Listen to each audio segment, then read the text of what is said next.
this instrument called longue.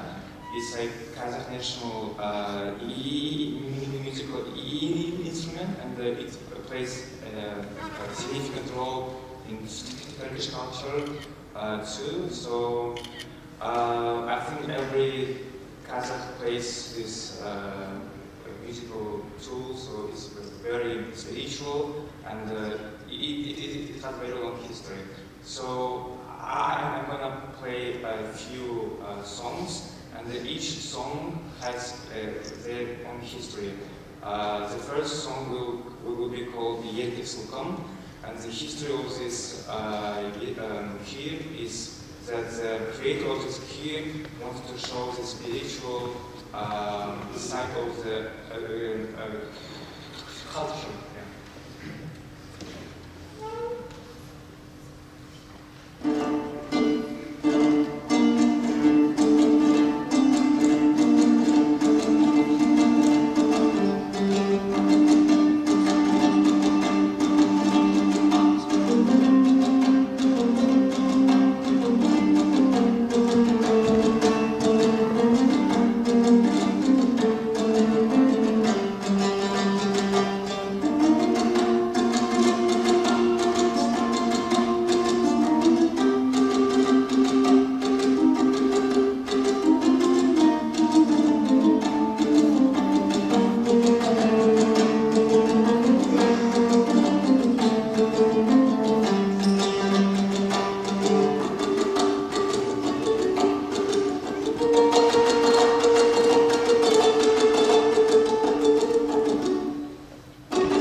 by this you can imagine the history of our culture.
So thank you for all being here. I'm very glad that we have so many people here. First of all, I would like to state something before my speech. I actually didn't write anything down, so I'm going to follow by my heart, because Turkmenistan is a very special place for me. I know that we have so many things in common, and we share the same culture. We're coming from the same place for the Turkish people, obviously. But first, before starting my speech, I would like to thank dear Mr. Ambassador, His Excellency Safar Pavlov, for accepting our invitation and giving a lecture here at Kazakh and becoming part of the Kazakh Turkish Student Association. I would like to first introduce the Kültür Kazakh Turkish Student Association, which was founded back 3 years in 2022 in September. At the beginning, the organization needed so many things, and we didn't have any support from anywhere, not even from our university, because we didn't have any recognition. It took time, it took effort, and the most important thing is that it was to find students to support each other, because it's very important being part of 3,000 kilometers from our homeland, from Turkey, and I know there are so many international students here. The most hardest thing was that. So when we found this culture, the aim is to help Turkish students and Turkish culture students to have a family here, to have a chance to network with our diplomats, with other people, with teachers, professors, with entrepreneurs coming from all around the world. And the second thing that I have to thank is Aujourd'hui, which is sponsor to this event. So we are going to give a lecture about world peace today, and it is very important that the Turkmen ambassador talk about the peace, because as you know, or maybe you don't know yet, but after our ambassador's speech, I'm sure you will know all the details. So today we are going to talk about world peace. The thing is that the Turkish ambassador, the Turkmen ambassador, is coming to speak here because of Turkmenistan is following a neutral policy, not a part of any country or anything else. They're all neutral. And before I give the floor to my colleague, I would like to state one sentence from the founder of Turkey, Mustafa Kemal Atatürk, a great soldier and a great leader in the time. So, right after the First World War, he said a timeless sentence. He said that, in English we say, peace at home, peace in the world. In Turkish, they translate it like, yurtta sul, cihanda sul. It is very important to understand the importance of this sentence, because it was right after the First World War, and the countries were in a race. They were preparing for another war, for the Second World War, and the country just was founded.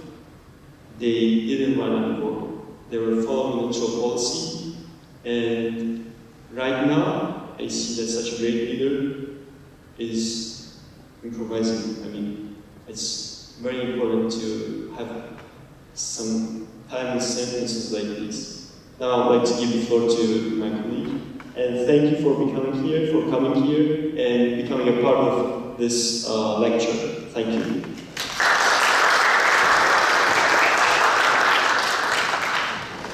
Thank you, Mr. President. Now you invite Mr. Yasser to speak.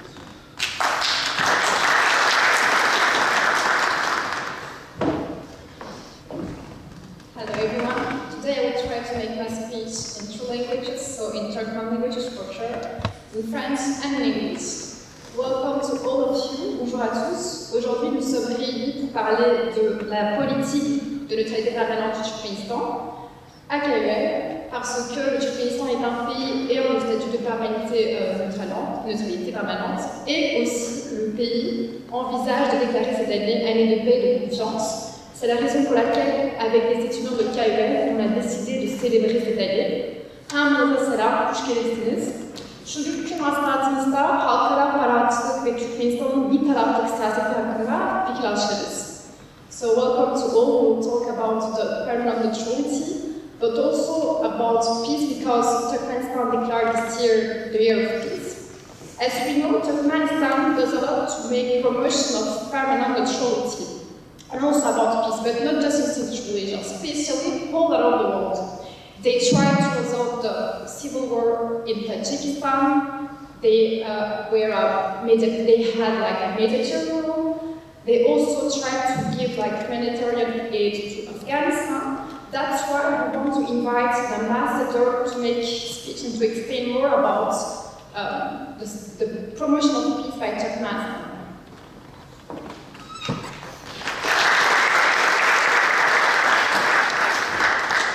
Mr. Ambassador is the head of the mission of Turkmenistan to EU, to NATO, and Ambassador of Turkmenistan in Belgium from Netherlands since August 2022. Welcome.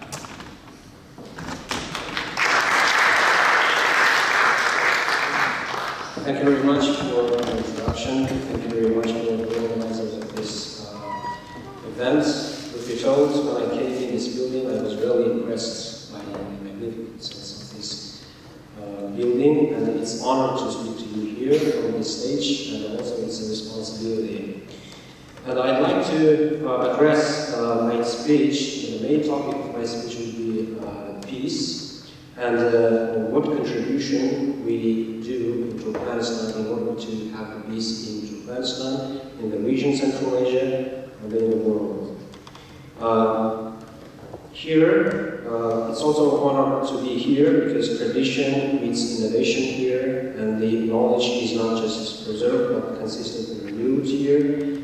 And the your spirit of students, critical thinking, openness, and global vision makes it a perfect place to discuss this, the main topic about peace. Let me start with a simple question on my presentation, I would say maybe briefing. What comes to your mind when you hear the word peace? When we hear the word peace, we often think first about the absence of war, maybe about a world without fighting or violence. For others, peace might mean safety, a simple, everyday freedom to walk outside without fear. For some, it's about justice, fairness, dignity, and respect for every individual. But we think Turkmenistan thinks that peace is something even deeper. Peace is not just the end of conflict, it's a war of thinking that shapes how we view the world. It's a way of living that teaches us to choose dialogue over division, compassion over confrontation. And above all, peace is commitment, a conscious decision to believe in something larger than ourselves. The idea that humanity is stronger when it stands together, not apart. Peace is not something we wait for, it's something we build, choice by choice every day. And my country, Turkmenistan, became independent in 1991, just after the breakup of the Soviet Union. This September, we will celebrate 34 years of independence. Since then, we have walked our own path.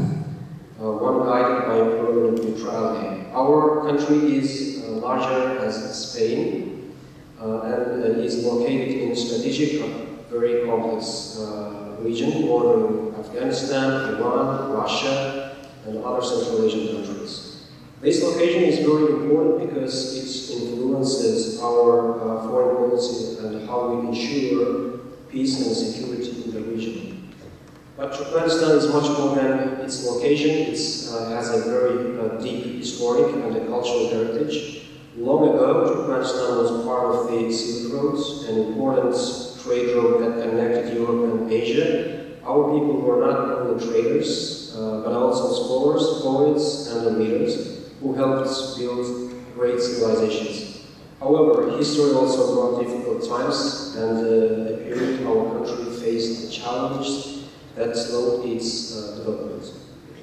But despite all the geopolitical pressure around us, we made a bold choice to stay neutral, to avoid alliances and the military blocs, and to open our doors to dialogue with all conflict with none.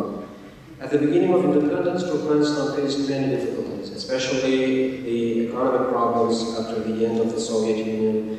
And however, through good planning and economic diversification and international cooperation, we have grown stronger, more stable, and more independent in all areas. We work with other countries, but never allow economic cooperation to be used as a political pressure against Turkmenistan. Now, let's move to the next important part of our briefing. What neutrality means for Turkmenistan and why the International Year of Peace and Trust 2025 is so important. One of the most important principles of Turkmenistan foreign policy is a permanent neutrality. In 1995, Turkmenistan made this historic decision. We declared our status as a permanent neutral state, and at the same year, on December 12th, the United Nations General Assembly recognized and endorsed this status. It's recognized by the United Nations. It was more than a diplomatic declaration, it became a defining pillar of our national identity. That the same year, we adopted the constitutional law of Turkmenistan on permanent neutrality, a unique legal act that established neutrality as the foundation of our international and also external affairs.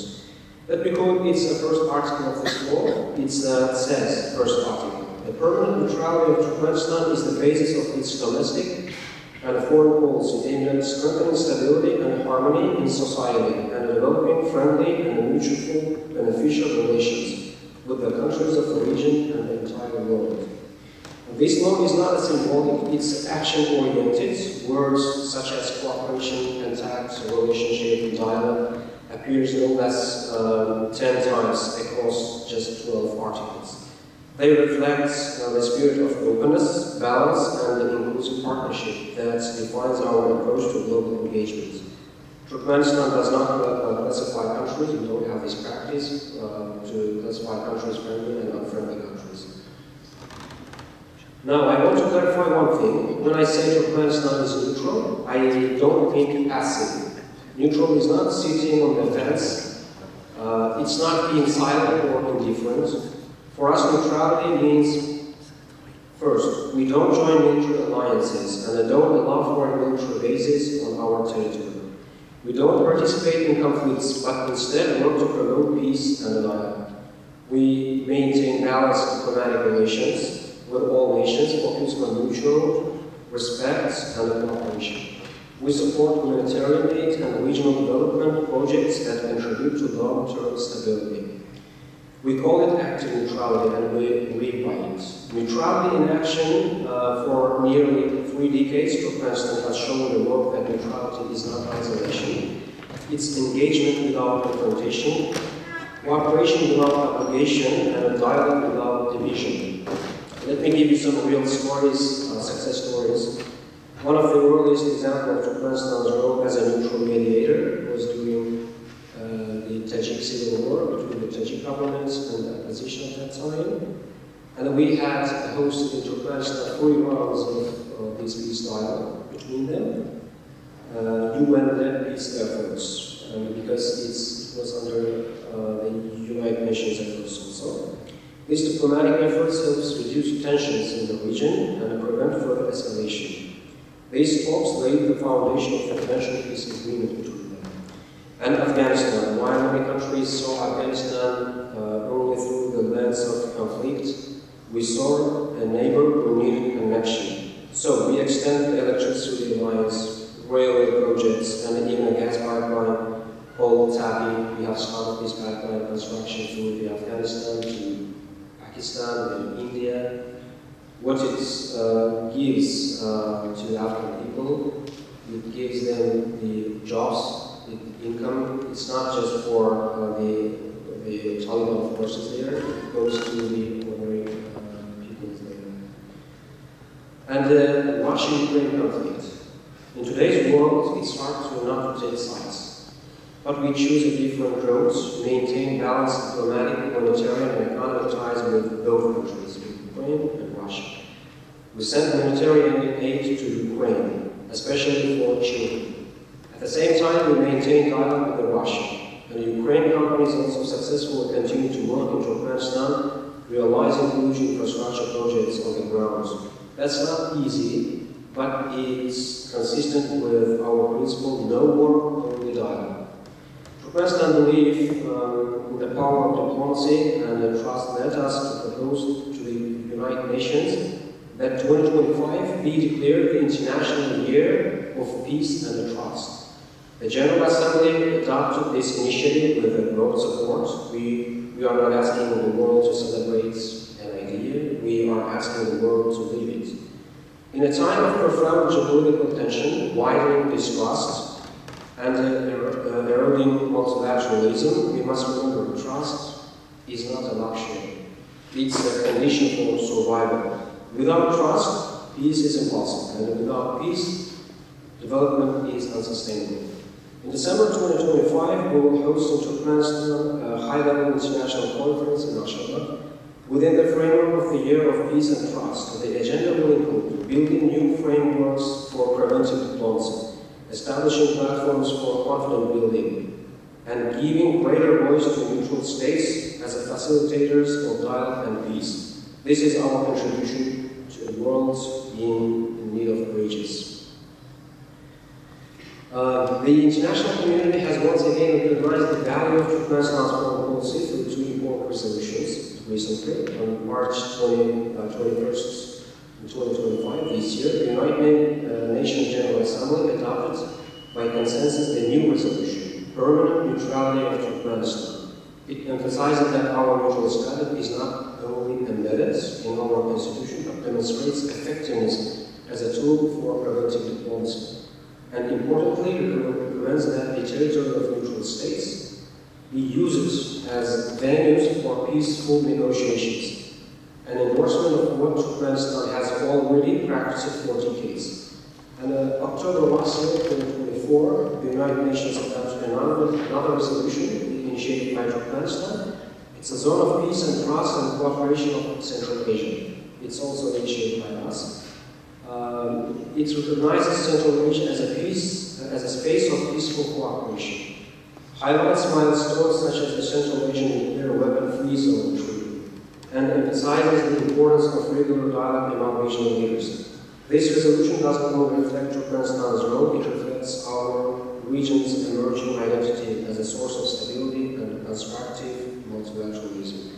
And just recently we witnessed a historic breakthrough that further confirms the direction of our region is taking.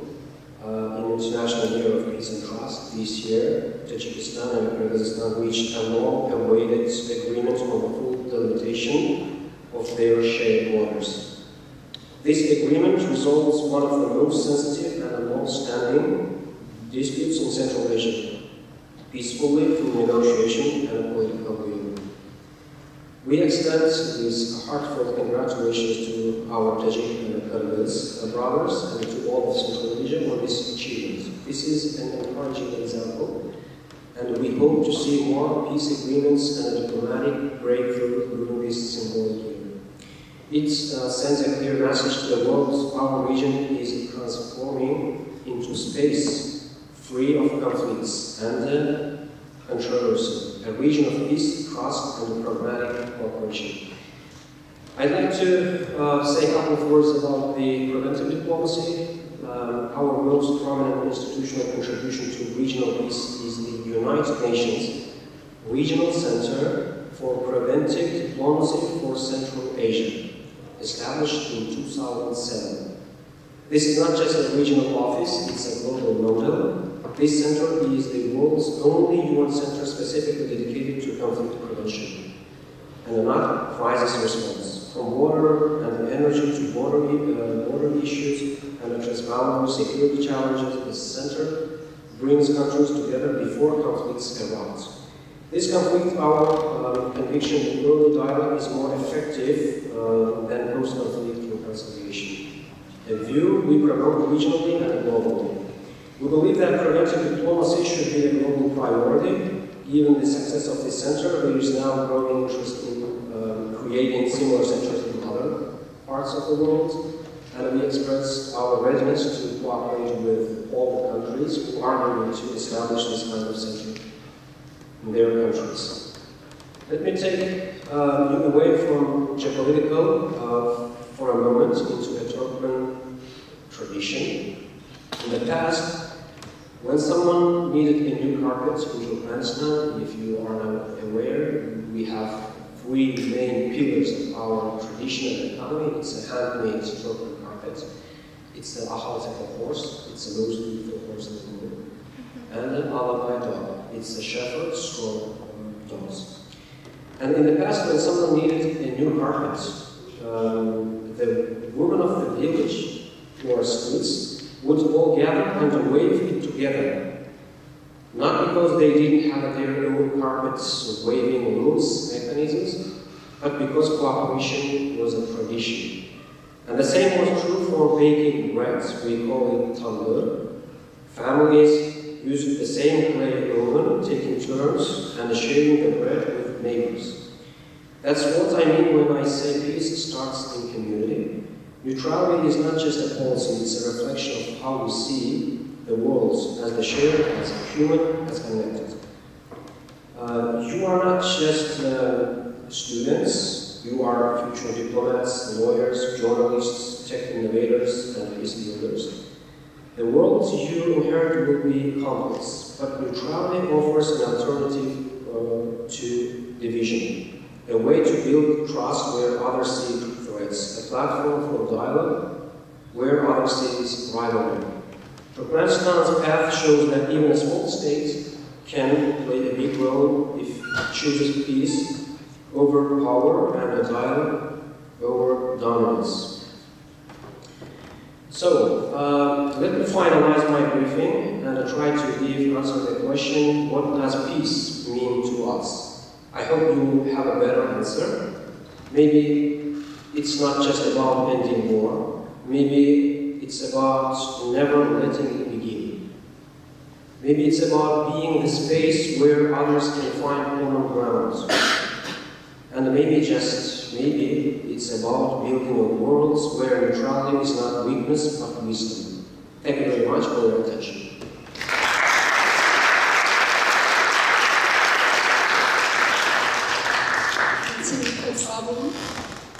Thank you very much, Ambassador, for the speech. We know that the UN General Secretary General recognized the important role of Turkmenistan to make promotion of peace in Central Asia.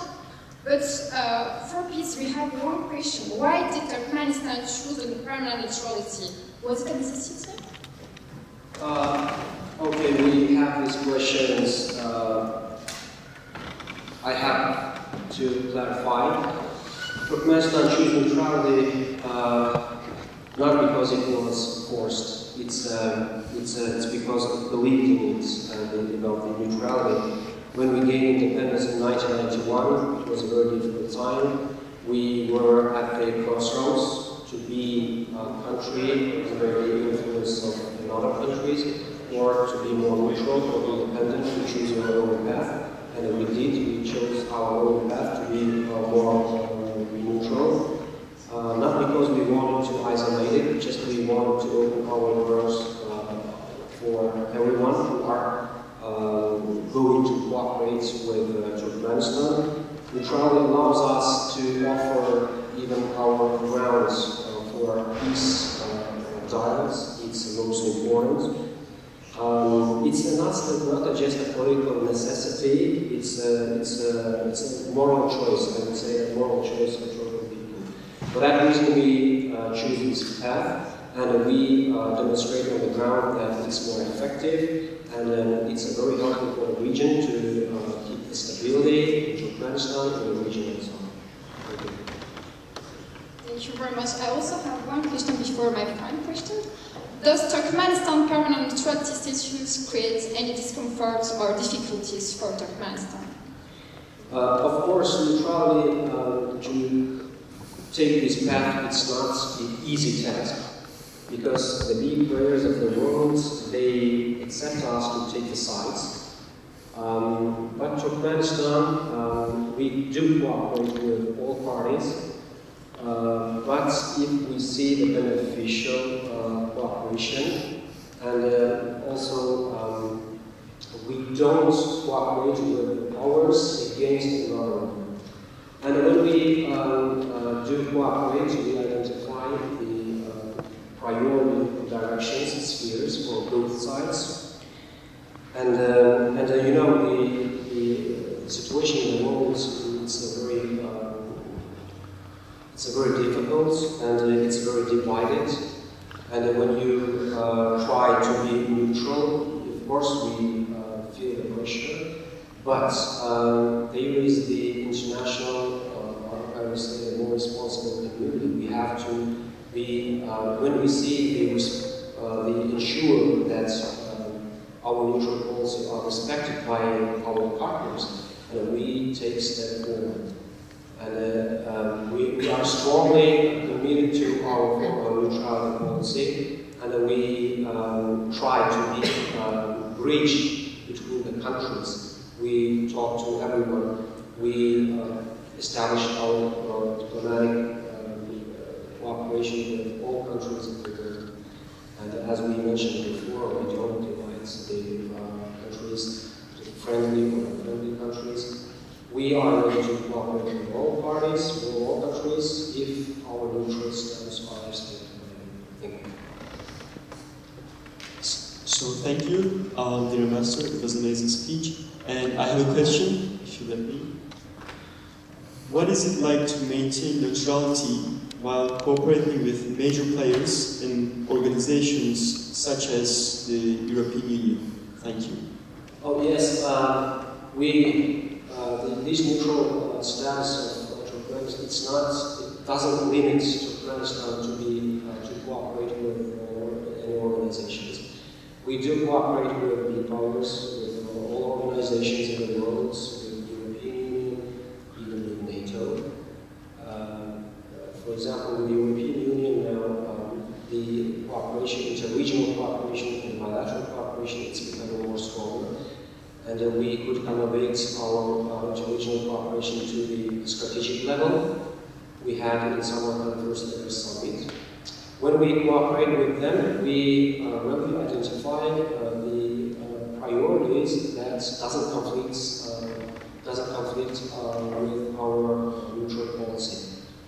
And for example, the transport, energy, way to say that climate issues. For example, we have, as a responsible member of the international community, we have announced that even being energy power, producer of energy, we are rich of gas and oil. Being energy power, we have announced that we are joining this international initiative in methane reduction. It's a very big, challenging announcement, but to realize this, we are open to cooperate with all of the world. If we see the real technology that can be helpful for us here in the European Union, with NATO also, we cooperate, but we identify the most priority areas, like for example, the military, medical sphere, the crisis management, this kind of sphere. We very closely cooperate with the Turkish state organization, because we are a Turkish country, and we are observing them. We don't see any confrontations with our neutral policy, but we are not a full member of this.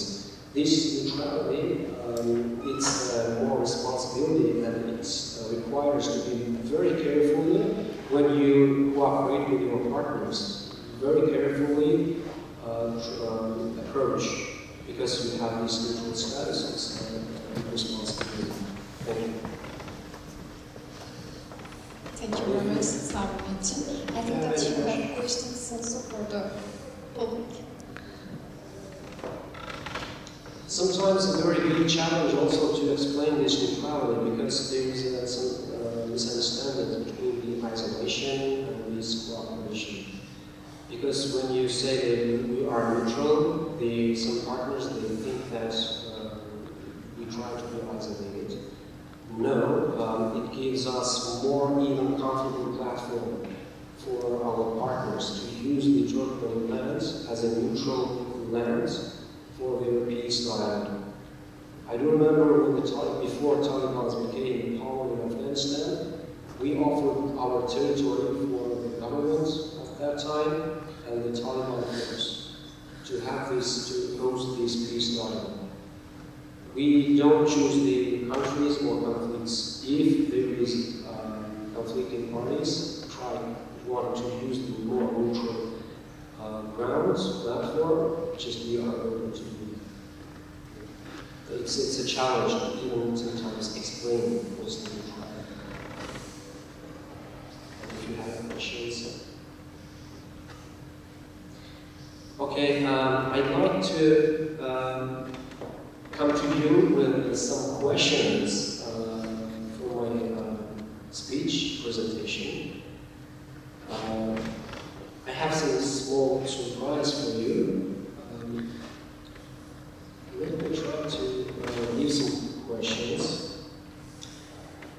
What proposal initiated by Turkmenistan did the United Nations adopted regarding the year 2025? What's the name of this year, 2025? I underlined it several times in my briefing, if you remember. If someone asks, I have some small traditional Turkish gifts. Is it the International Year of Peace and Trust? Yes, exactly. Here is the I have one more question also.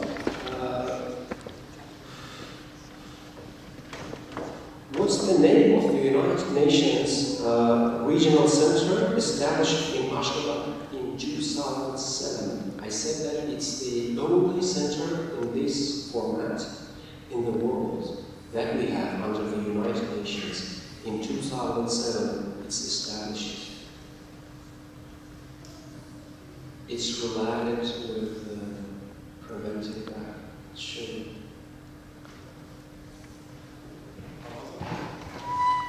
What? No. It's a United Nations center. It's established in 2007. It's the only center in the world in this context. And I said that some countries also, they are going to have in their country, and we are ready to collaborate with them to exchange our experiences. It might be the regional center of preventive diplomacy. Exactly. Preventive diplomacy for Central Asia. It's the center in the world in Ashgabat. And I have a very small gift for our college students, if you allow us. It's a Turkmen carpet. Yeah, for you. It's a Turkmen handmade carpet, and each pattern has its own meaning. This is the form of region. It's we call it ahal. It's for you. Sorry.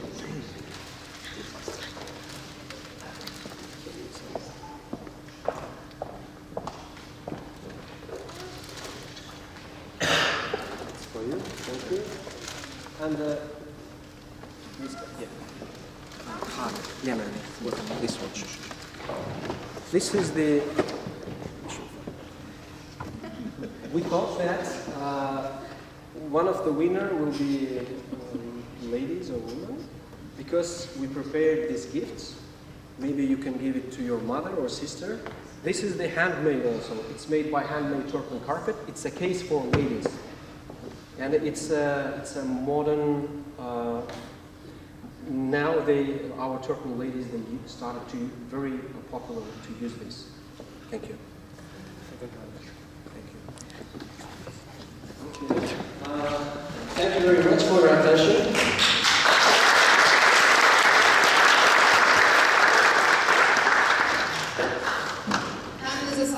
Osta. Now I will give the floor to my friend Olsan to make his conclusion, and thank you for your invitation. Thank you. I'm just going to, we have a small surprise for you as well. We have a flower for the master.